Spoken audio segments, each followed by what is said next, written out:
Your snacking routine can get a little dull. Time for an Oikos remix. Like a crunchy storm of sea salt praline pretzels, dark chocolate, and butter toffee, showering down into a smooth, creamy yogurt. Enjoy 3 Oikos Remix varieties with epic mix-ins and 11 grams of complete protein per 4.5-ounce serving. See RemixYogurt.com. This is Let the Record Show, using common sense. Now, here are your hosts, Judge Richard Weinberg and Chairman Jesse Garcia. Good afternoon. This is Let the Record Show. I'm Judge Richard Weinberg. My good friend and esteemed co-host, Jesse Garcia, is under the weather today. So I'm here in the studio with my very good friend and esteemed colleague, Judge George Grasso, who's running for the district attorney's position in Queens County. Later on in the show, we'll have Colonel Tony Shaffer on, so it'll still be an interesting show. We miss Jesse, of course, but we'll keep the action going and we'll deal with important issues that matter to all of us. Judge Grasso is a very distinguished lawyer, started as a street cop, went to law school at night, worked his way up to becoming general counsel of the general counsel for the law department of NYPD. Later on, he became the first deputy commissioner of NYPD. Then he went on to become a very distinguished criminal court and Supreme Court justice, serving as administrative judges in important capacities for arraignments and in various counties across the city of New York. George and I have been friends and colleagues for decades. He's one of my heroes. He's a great lawyer. He's a great public servant. He cares about law and order and public safety. Judge Grasso, my good friend George, welcome to Let the Record Show. Thank you, Judge Weinberg. And if it's all right, I refer to you as Richard during the course. Richard and George, just fine. We know each other long enough and well enough. Yes. So, the first question I have for you, you're a Supreme Court justice. Not only a Supreme Court justice, but you're one of the players in the whole judicial process and system in New York City and New York State. You're one of the administrative judges who has an awesome responsibilities and awesome respect. And you give up the Supreme Court to run for district attorney. Why would you do that, George? Well, that's a great question. And as you know, my term of office was not up until December 31st of 2024. And I left the bench officially August 31st of 2022. The next day, I went to Albany, September 1st. I went to the Board of Elections offices, and I filed the paperwork I needed to file to run for Queens County District Attorney, creating a committee, Grasso for Queens.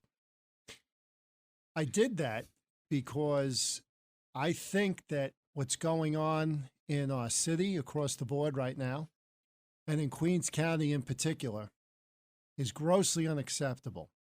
And you can certainly appreciate that, as we go back to when you were counsel for Peter Vallone, when he was Speaker of the City Council, and in the 1990s, and I was general counsel for the NYPD, and we worked in a coordinated way. We didn't always agree, but we worked in a coordinated and collegial way, by the way, as Democrats, to make the city, get the city to levels of public safety that had never been seen before.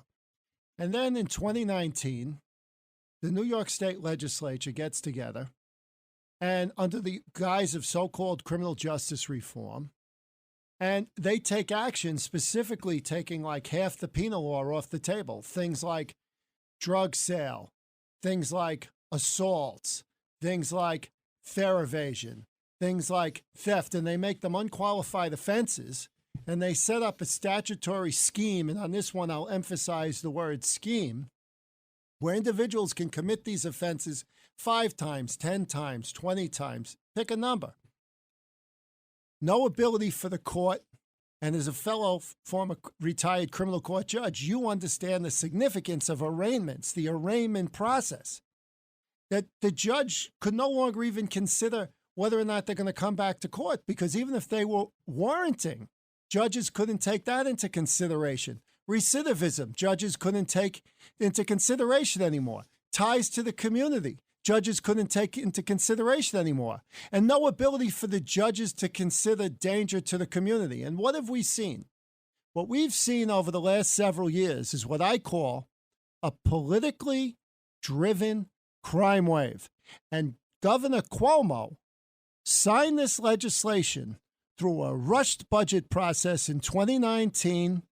Assembly Speaker Heastie, Senate Majority Leader Cousins, they drove that through with heavy reliance on defense advocates who were overly influenced by the hard left. They ignored judges like me, they ignored district attorneys, and they certainly ignored victims. And we have a district attorney in Queens County, Melinda Katz, who's part of the party apparatus that created the problem. She tries to say, oh, yeah, I also think judges should have the ability to put people in when they're dangerousness. Oh, yes, I think we need substantial reform. But when the rubber hits the road and Governor Hochul fails in the last legislative session to get dangerousness on the table for judges, and they use something called, well, we eliminated least restrictive means. You know, as a criminal court judge, if a judge still can't consider in certain cases, wide swaths of cases, as I just described, whether someone's going to come to court, whether someone's going to be a threat to the community, judges still can't consider that. What does least restrictive mean? I'm going to say what I think it means. I think it means next to nothing. And Melinda Katz, she goes to the press conference sitting next to Hochul, Governor Hochul, after that what I call scam legislation was passed, smiling and waving like they accomplished something. Now, I'm running as a Democrat. I am still a Democrat, but I am a common sense Democrat who believes we have to be tough on crime. We can't just turn around and let people be recidivists and put people at risk. It's bad for everybody. And I recognized, as a judge, I couldn't even talk about these issues. And as much power as a judge has administering the courts over individual cases, when it comes to dealing with the body politic, as you well know, judges really are on the sidelines. And ethically, I could not stay on the sidelines. So that's why I'm running for district attorney.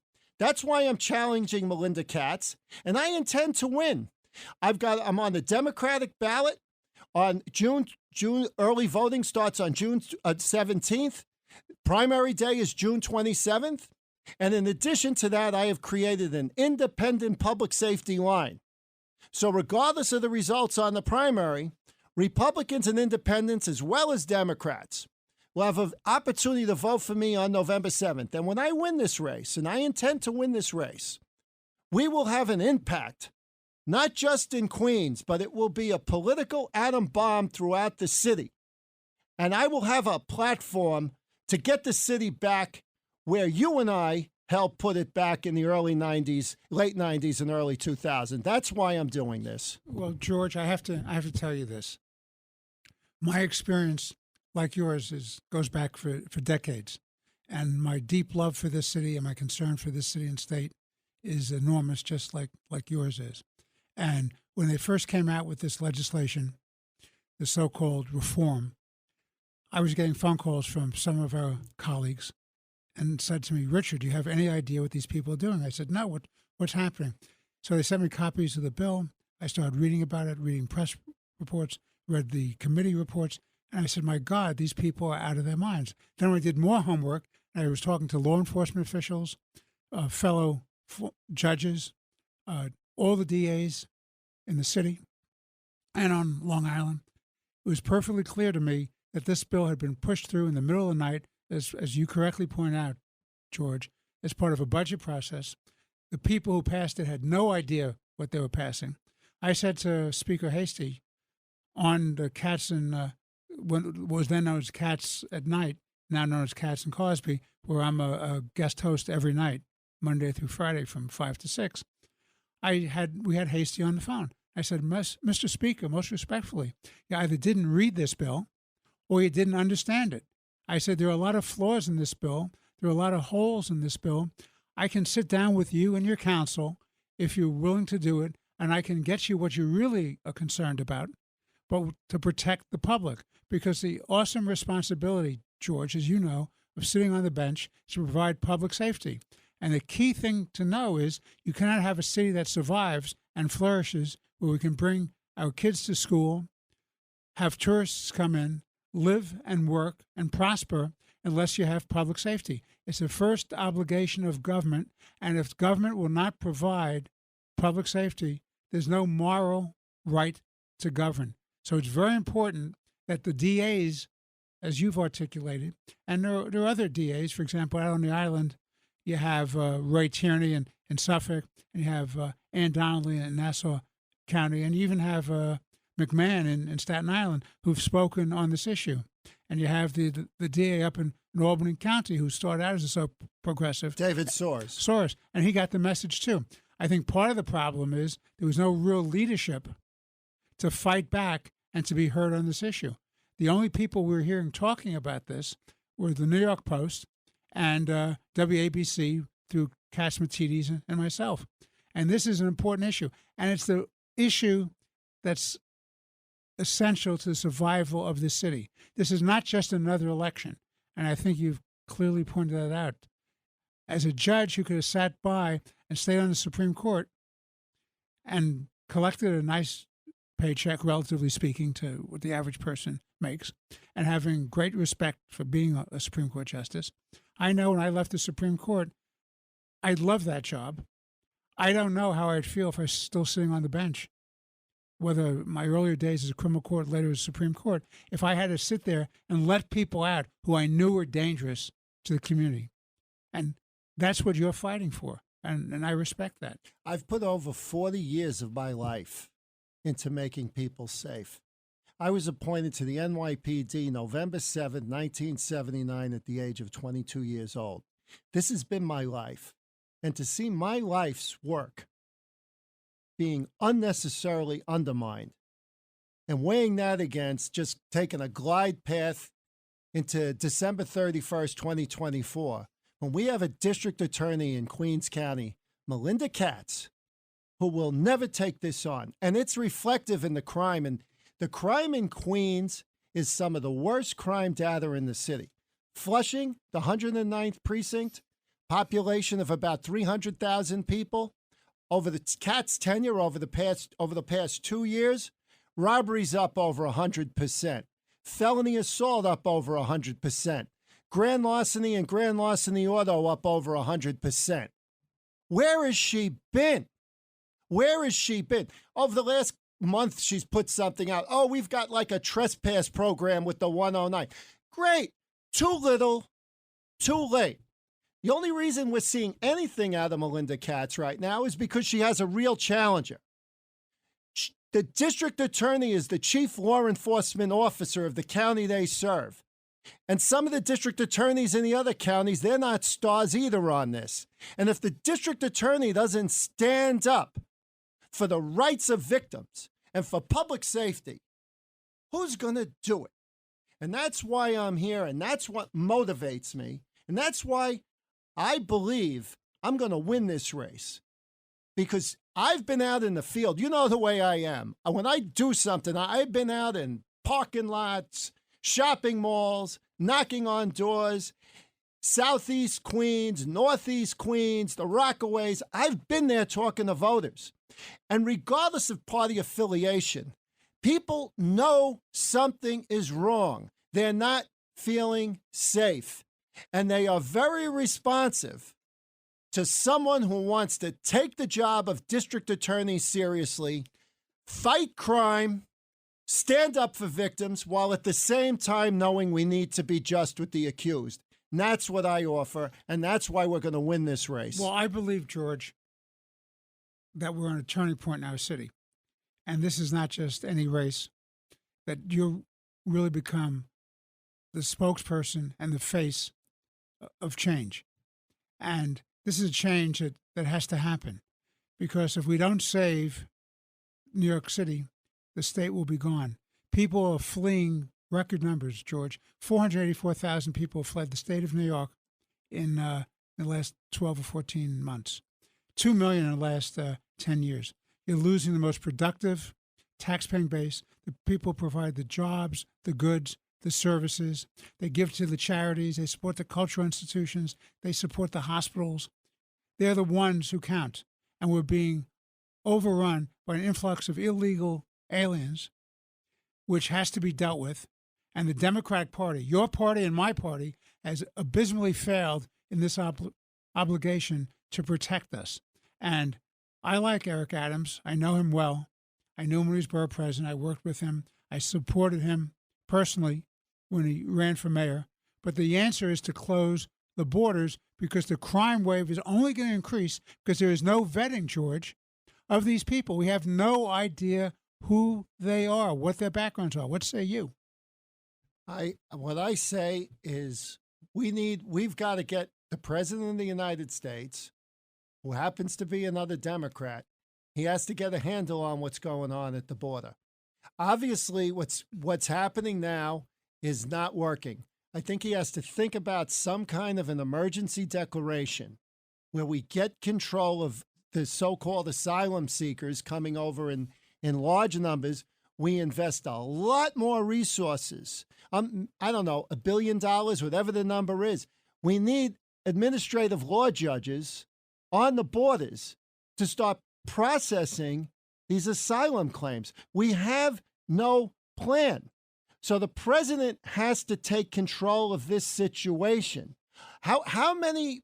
We've already got 70,000 people in New York City who have come over the border without theoretically and illegally. How much more can the system take? It can't take very many more, and there's no plan to stop it. And that's the problem, George. Right. There is no plan to stop it. It's very simple. It's not a question of Mayor Adams sending people up to Rockland, Orange County, or Westchester out on Long Island. That's not an answer, because they'll keep flowing. It's a never-ending flow. You have to seal the border. And it's up to the DAs, people like you, who have to go to Albany and send that message, go to Washington and send that message. So that's why I say this is a bigger election than just the ordinary DA's race. Right. However, when you say seal the border, obviously we've got commercial traffic coming through the border. And, what we have to bear in mind is the fentanyl coming over isn't coming over in backpacks from people seeking asylum. They're in the trucks. There's scheming involved. They put them in the axle area. These big trucks, it's like, trying to find needles in haystacks. But we can't shut down all the trucks from coming over the border. So we got to really put our thinking caps. Seal the border sounds like you're not going to shut down all of the commercial traffic coming through the American border. So we got to work hard with federal law enforcement to find out better ways to deal with some of that commercial traffic who's taking the fentanyl in. And with respect to the individuals coming over the border, we've got this Flores decision with respect to rights of asylum seekers. Maybe under an emergency declaration, aspects of that consent decree needs to be suspended. Needs to be reopened and modified. Suspended. It was never intended to deal with this kind of crisis. Exactly. So that's where the president has to come in. But it is a very complex issue. And just saying seal the border doesn't really get us there. Sealing the border is a comprehensive plan. Have a comprehensive plan to deal with the situation from commercial traffic, including asylum seekers. Deal with the Flores decision in a reasonable way, and dramatically step up the resources for the administrative hearings so we can start screening those who have legitimate asylum claims for those who don't. We need things like that. We need it fast. The president needs to take the lead. Well, this is Let the Record Show with two judges in the room at the same time. Judge George Grasso, my esteemed colleague both on the criminal court and the Supreme Court, and I'm Judge Richard Weinberg. We're taking a break. The campaign is on. The voting starts when, Judge Grasso? June 17th. Early voting starts June 17th. And primary day is when? June 27th. Vote for Grasso. Go to grasso.com and check out my campaign. If you like what you see, and I think you will, Come out and vote for me. Tell your friends about me and consider making a donation. We're in it to win it. We're in it to win it, and we're in to change this city, starting with Queens. New York City's recovery starts in Queens. Well, Judge Grasso, thank you very much for being here. It's an honor and privilege to have an esteemed colleague in this room with me. Thank you very much. Thank you, Richard. I really appreciate you. Let the Record Show is on the air. Last week was our first playoff game, and my plaque psoriasis was so itchy under all my gear. Sometimes just thinking about scratching could take me out of the moment. And then my doctor told me I could get clearer skin with a pill called Otezla. Otezla apremilast is a prescription medicine used to treat adult patients with plaque psoriasis for whom phototherapy or systemic therapy is appropriate. Otezla can help you get clearer skin after just 4 months. Okay, ready for the next game. Talking to my doctor about a pill was a total game changer. Don't use Otezla if you're allergic to it. Get medical help right away if you have trouble breathing or swallowing, swelling of the face, lips, tongue, throat, or arms. Severe diarrhea, nausea or vomiting, depression, suicidal thoughts, or weight loss can happen. Tell your doctor if any of these occur and if you have a history of depression or suicidal thoughts.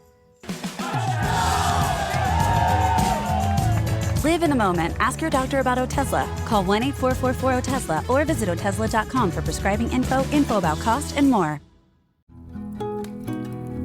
Campfire season's back, and that means s'mores. But when you're at home treating yourself, take them over ice with Dunkin' S'mores Cold Brew Concentrate. And suddenly you're always treating yourself. The home with Dunkin' is where you want to be. Click or tap the banner to shop now.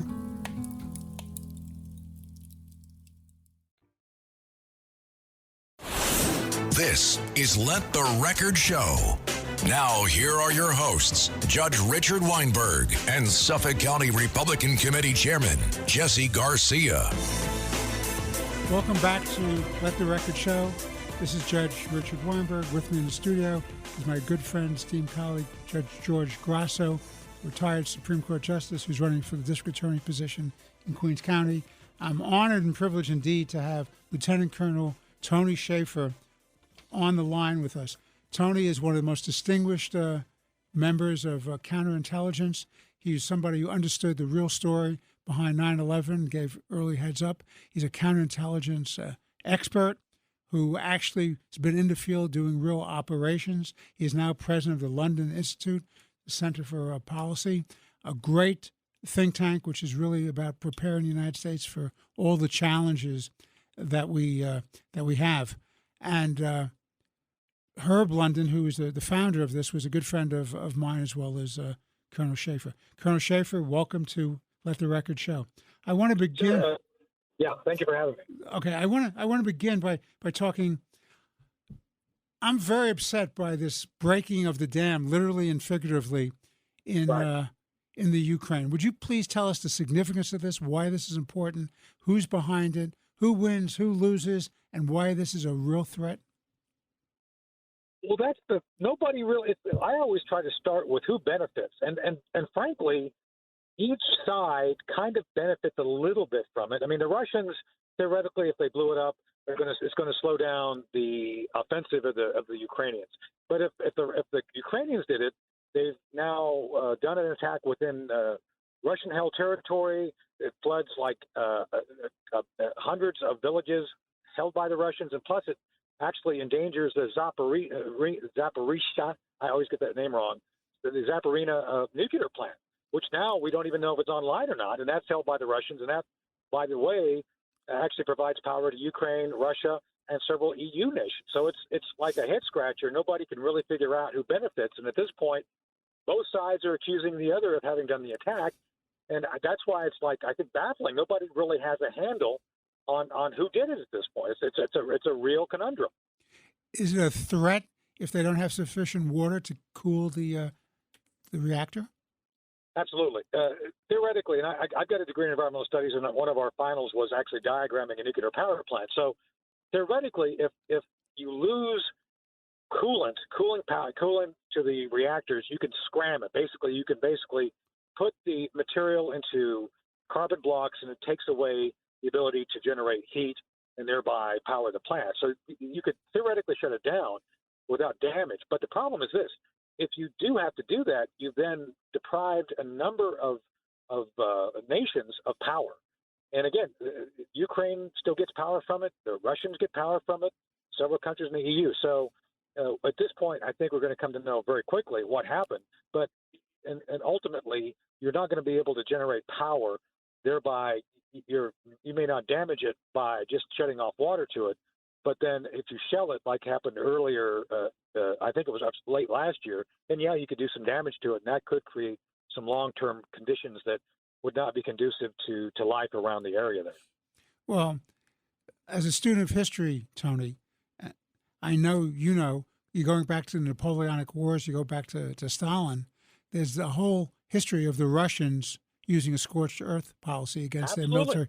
And that's why, and of course I have no inside information, but it seems to me the logical one is that Putin is starting to get desperate, and this is an act of desperation. What's the motivation for the Ukrainians destroying their own territory and their own need for energy at the time they're about to begin their counteroffensive? Well, that is a valid point. And again, we don't, I've heard compelling arguments from both sides on this.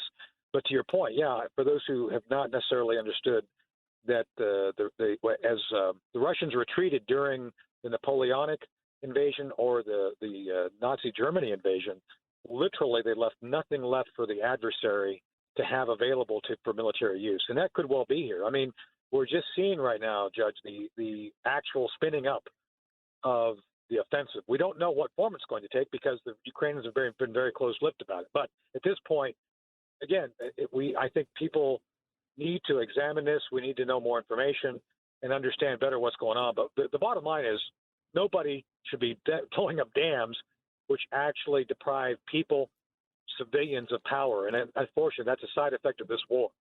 Well, you said something very interesting a couple of weeks ago when you had on Katz and Cosby, where you said there's a lot of good feeling across the United States about the Ukrainians' fight for survival against this territorial aggression, this attempt to destroy another independent sovereign state and take it over. And you said the part of the problem is you have to be careful of, in essence, this is my characterization, wishful thinking.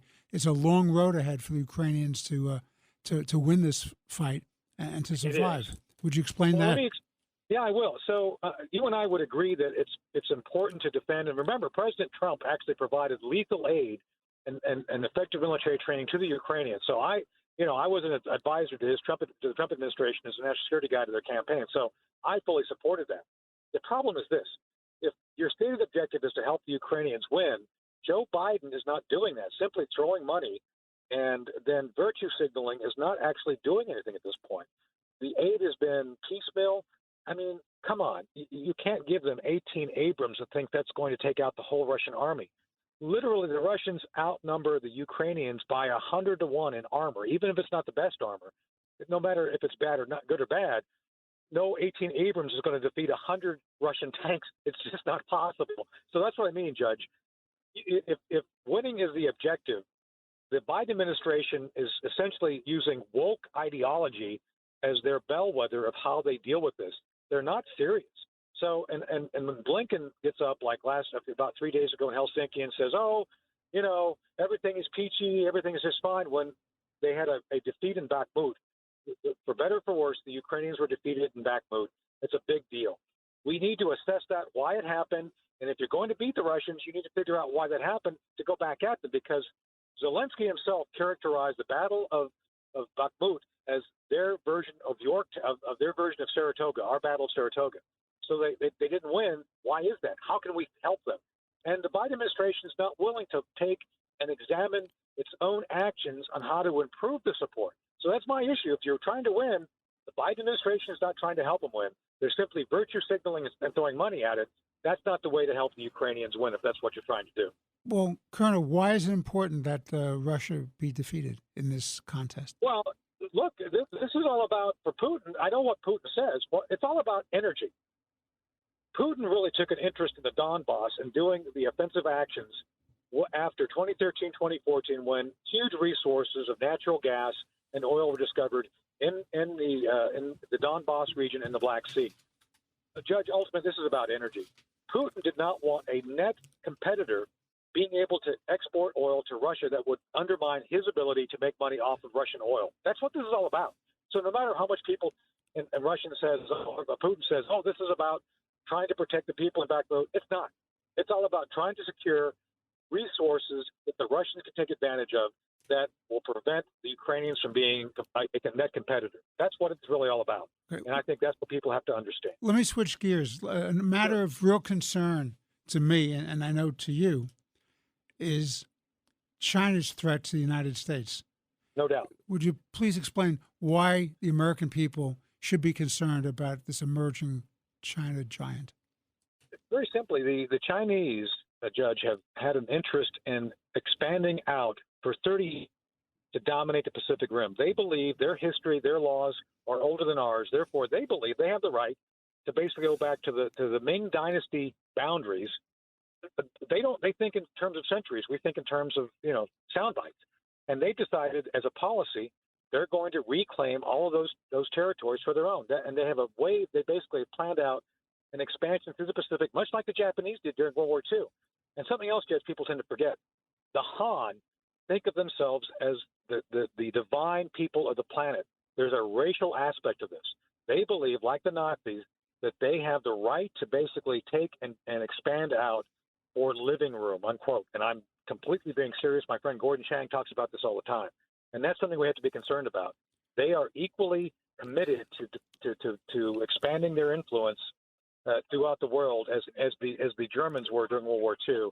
And if we don't accept that and recognize it, then we're going to be in a lot of trouble. Well, as head of the London Institute, which is a major think tank and thought leader on these issues of national security and foreign policy and energy issues, I was doing some research in preparation for having you on. And I see one of your colleagues, Mr. O'Brien, wrote a column. Pete O'Brien. Right. Pete O'Brien, yes, sir. And it was a terrific column. And what I liked about it, it brought me back to my days when I wound up getting a master's degree in political science, and I read Thucydides, the Peloponnesian War, right. which I quote all the time because, I just find it so fascinating. And there's something in there that he referred to called the Million Dialogue, which is fundamentally, and I'm making it simplistic, but the theory is the strong do what they want to do, and the weak have to suffer the consequences. Yes, sir. That's a fair characterization of the Million Dialogue? It is, absolutely, sir, yeah. Okay, so now that's what we see going on in the world today. In my humble opinion, you see China being super aggressive in all aspects of their foreign policy, their economic policy, their military policy. They're building military bases in the water on phony islands. They're threatening the territorial integrity of their neighbors. They're blocking access to the waterways. They're sending these balloons over the United States of America where they get real intelligence, and our president doesn't think that's a big deal. What do you say about that? So two things. Your assessment is completely correct. And I actually debated, believe it or not, Ron Paul, when he was running for president, on this very topic about strength. He said, basically the premise is, as libertarians, it's not our job to keep the lines of communication and lines of commerce open on the sea. And the answer is, to your point, if we don't do it and use our strength to do it, who will? We will not, alike some other country dominating the Pacific or those areas where we have to do those hard things of maintaining the security of our nation. And so if you have things like if you have the Chinese doing and saying things which actually indicate that they're going to be the ones who dictate to us, using their strength to dictate to other countries what they will tell us we can do, we have to defend that. And so Pete's point and my point to you is that we are, for better or for worse, the guardians of the planet's freedoms, freedom of commerce, freedom of navigation. And if we don't do it, Judge, nobody else will. And I think that's why it's so important to recognize that indeed China is a threat. We have to accept that their actions on face value, and that Joe Biden, for whatever reason, does not comprehend what you and I are speaking of. And by the fact he does not compromise it, I would argue he is increasing the likelihood of China being aggressive, because China believes it can act aggressively and get away with all sorts of bad acts of aggression against our interests and the interest of our allies. Well, so let me use that as a segue, because, and I think it's a good one The Iran deal. What is with the Biden administration and their obsession with an Iran deal, and don't they understand what the consequences are? Look at the fallout already because of the weak-kneed approach fostered by former Secretary of State Kerry and Obama and Biden and the disintegration of the alliance, the strategic alliance with Saudi Arabia and the so-called more moderate Arab states. What do you say about that? Well, we had come up at London Center with President Trump. We helped create the foundation for the Abraham Accords, which, Judge, I think you'd agree with us, was making an effective. It was absolutely brilliant, absolutely essential. Brilliant.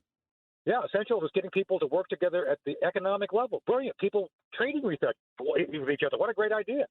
And militarily working together to defend equities with the Israelis. So the reason they abandoned it, first off, Biden is anti-Israeli. Please, I hear all this about, he's not. He's anti-Israeli. He's anti-everything the Israelis do. He's anti-Jewish. I'll just put it that way. He is. And so when you accept that as part of it, he's going to naturally reach out to those who do not wish to work with the Israelis, which is the Iranians.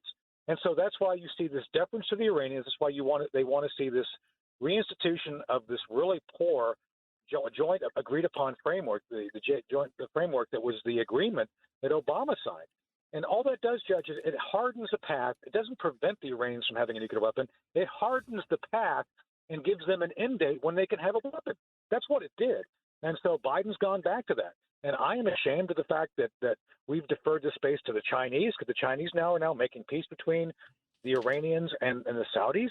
So it is through the weakness of the Obama foreign policy that we see all of those out there who wish to undermine our strength and our allies' strength working together. And that's why you see right now the Biden administration deferring to the Iranians for purposes of allowing them to actually create strength, a nuclear program. And by the way, once they have nuclear weapons, that is, once the Iranians have confirmed nuclear weapons in their possession, ready to use, the Saudis are going to get theirs. Saudis already bought theirs.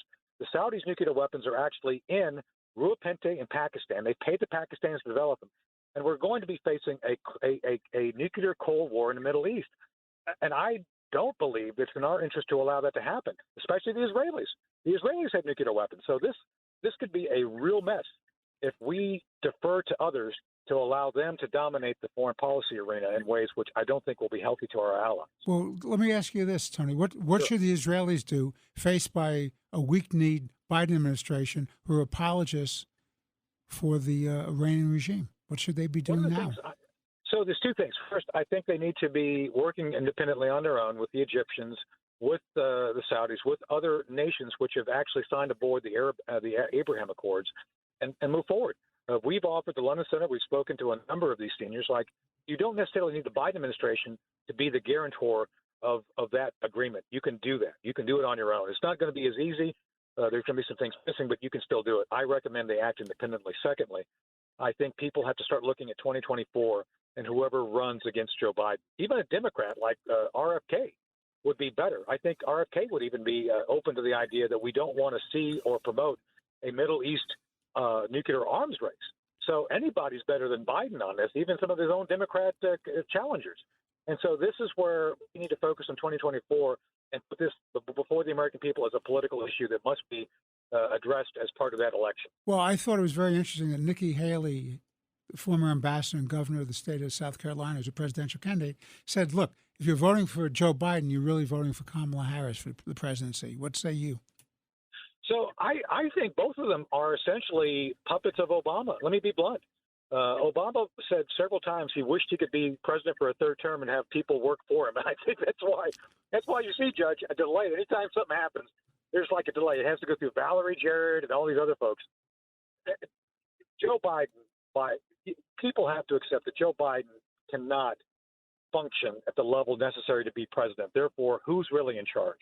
And I would argue because of the Obama folks in the White House, I think it's Obama calling the shots primarily. Even to Kamala Harris, he'd be calling the shots. All right, let me ask you one final topic before I let you go, Colonel. Sure. Which is very troubling to me, and I've followed this very carefully as a lawyer and a quasi-political commentators, as a former judge, the Durham report, which showed very troubling aspects about how the integration into the political process of intelligence agencies as well as the FBI, and how they tainted everything from the very beginning for the Trump presidency. What say you? So I actually have spoken with two former U.S. Attorney Generals on this. One of them, I don't think Ed would mind me mentioning his name. I actually met with Ed Meese on this. And to circle the square, this is the challenge. There's no doubt that crimes were committed, that a number of these crimes were incidental to official government activities, to include Comey, James Comey, the director of the FBI, who had basically acknowledged that he allowed things to get out of control. I think it's beyond that. And, Judge, if you go to the classified annex, it shows that they not only suppressed exculpatory information going to judges like you, to the FISA court, that they did it with malice aforethought. And the ultimate outcome was election interference. So this is one of those things where I think we all have to take a sober look at this and understand that people use their official positions of authority and power to abuse their authority and take a side politically. We cannot permit federal authorities to basically be a solely owned subsidiary of either party. And again, I think a number of attorneys general recognize the danger of allowing this to not be addressed. And I don't know if there's a path forward, but the bottom line is this, my judge. I mean, again, to your point, I'm a credentialed special agent. I've done investigations. I know how to do the things they did. You never abuse your authority. You should have a conscience. If you don't have a conscience, you should go to jail for abusing it. And I think that's where we're at. Comey and some of those guys really need to be held accountable. And I'm not certain at this point that Merrick Garland is going to be doing anything at all. Well, what's very shocking to me, and you, with your awesome background and experience, know that when they put out that letter, that 51 signatory letter, which got Hunter Biden off the hook and got Joe Biden off the hook, so that the former vice president in a debate with President Trump could say, well, look, there's nothing to this laptop issue. I've been cleared by the 51 intelligence people. What do you say about that? Well, it's interesting. So, Judge, on that point, look, I actually had access to the hard drive in real time. I actually, the guy who brought it to the FBI in 2019 was a guy named Colonel Ron Scott. He was the uncle of JP, the computer tech. So it's like I knew for a fact it was real based on my direct access. And yet, Judge, I wasn't permitted to talk about it because the media decided that I'm a qualified retired intelligence officer. My whole bio and career is read in the congressional record. I'm a qualified expert. But simply because I disagreed with the cabal, those 51, I was suppressed and they were promoted. So this is another thing we have to be aware of, is that qualified experts who take a political position and use their authorities to basically dissuade the American people from understanding the truth is dangerous. And that's what my thoughts are on that. And we cannot permit individuals like John Brennan, Jim Clapper, all these guys who basically have abused their authority to ever have any office or clearance again. That's what we have to prevent. Well, Colonel Shaffer, I want to thank you very, very much. Tony Shaffer, distinguished Lieutenant Colonel, distinguished counterintelligence officer, somebody who's ahead of the curve on the whole 9/11 problem, the whole Afghanistan situation. We've been very fortunate to have you on our show today. I thank you very much on behalf of our audience, and we'd love to have you back again. Thank you very much. Love to come back, Judge. Thank you for having me. It's been great. Thank you. This is Let the Record Show.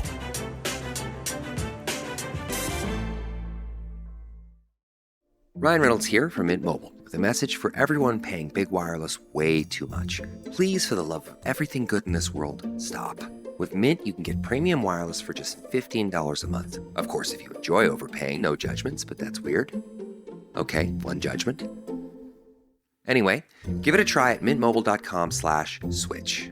Upfront payment of $45 for 3-month plan, equivalent to $15 per month required. Intro rate first 3 months only, then full price plan options available. Taxes and fees extra. See full terms at mintmobile.com. We're shipping Mother's Day gifts with a rapid-fire round of questions. Ready? Yes. My gift. Can you pack it? Yep. Ship it? Yes. Guarantee it? Of course. Oh, send gift baskets? For sure. Protect electronics? Dog-proof it?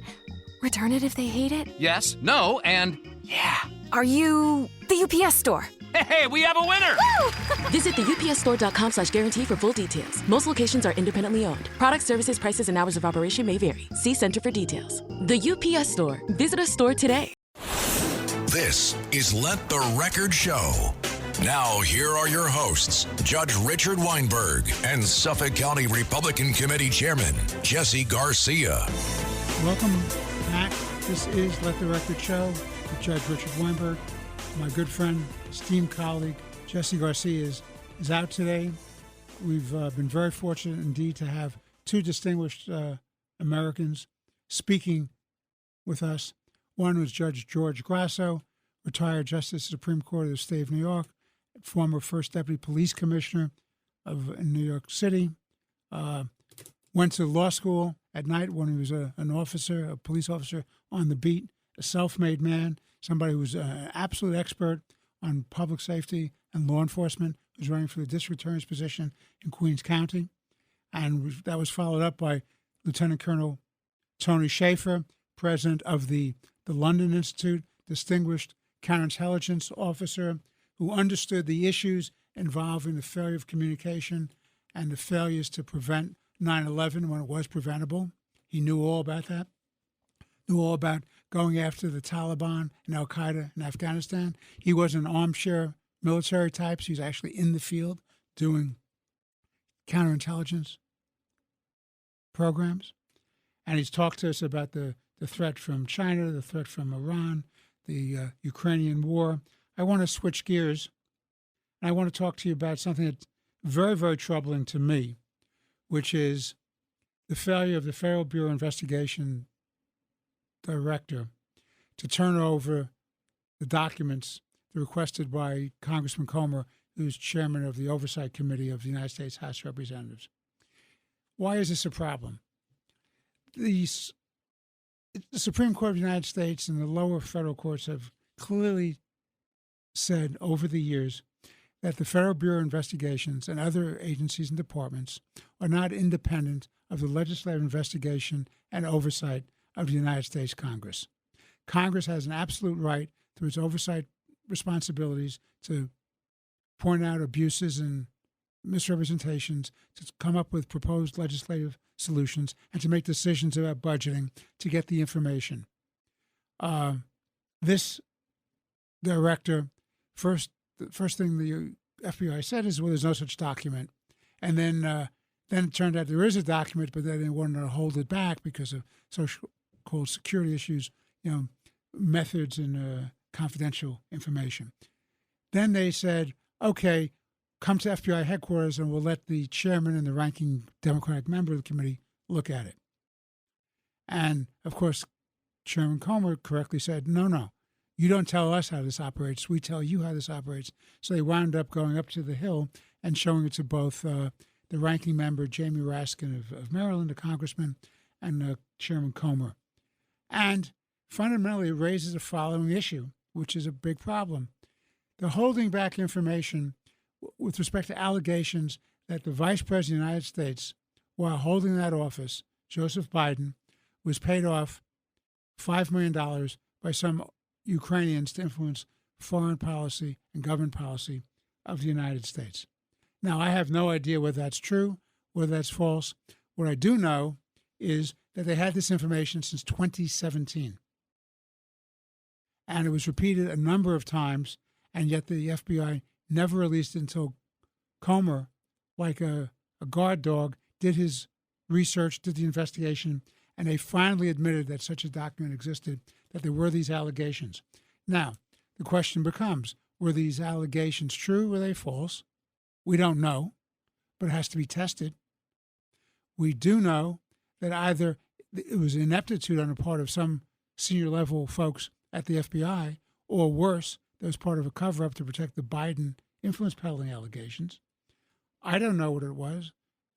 No one listening to the show today knows what the answer is, but we do know that this is worthy of a real investigation to get to the truth, because there are very substantial questions about how this president's conducted his foreign policy and doing his relationships with foreign governments, both historically and currently, and we need to know the truth of this.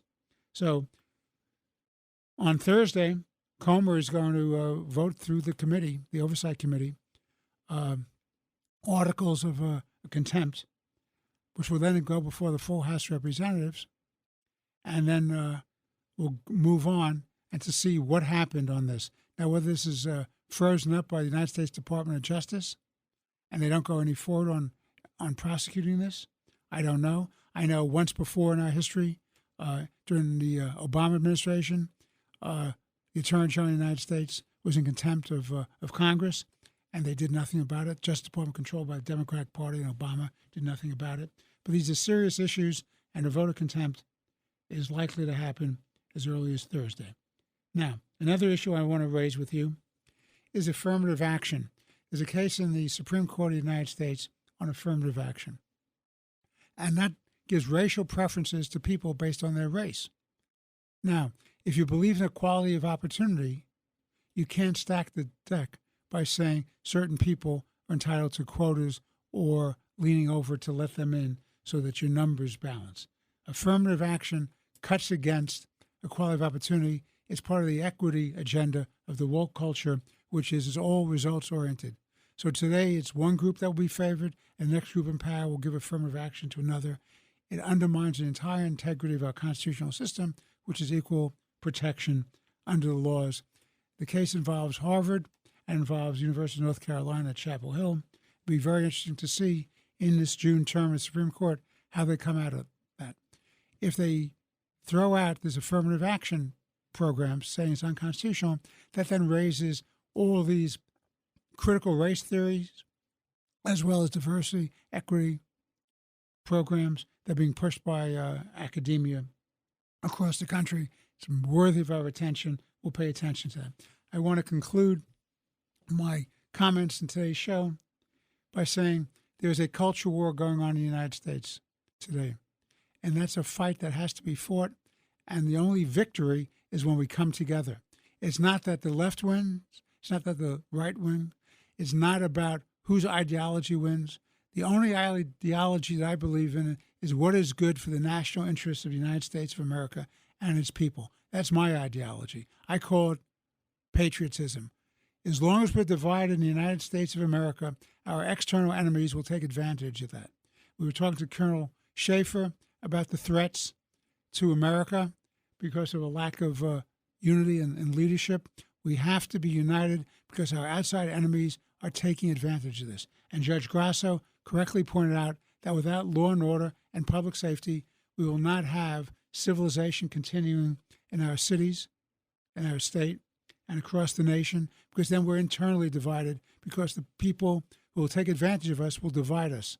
So, as Jesse Garcia and I have often said, this is a country that's under attack both from the inside and from the outside. There is no loss to the American people greater than not having public safety and law and order. It's absolutely essential. Unless you have that, we have to get beyond that. We have to understand without law and order and public safety, no society can prevail.